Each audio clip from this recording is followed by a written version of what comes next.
রাধে রাধে। আজকে হবে অন্য কিছু নয়, আজকে হবে বিরিয়ানি। তো বিরিয়ানি বানাবে আমার প্রতিদেব।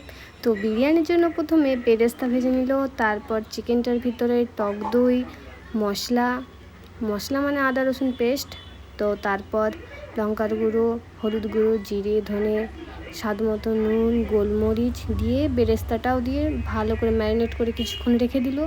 এদিকে সে আলুটা ভেজে নিল। আলুটা ভাজার পরেই এবার মাংসটা আবার কষে নিতে হবে। মাংসটা কষা হয়ে যাওয়ার পর একটা বড় ডেকচিতে সে গরম জল বসিয়ে ধনেপাতা, তেজপাতা, গোটা গরম মশলা, নুন এবং তেল দিয়ে সেটাকে ভালো করে ফুটিয়ে নেয়। জলটা গরম হলে তার ভিতরে চালটা ছেড়ে দেয়।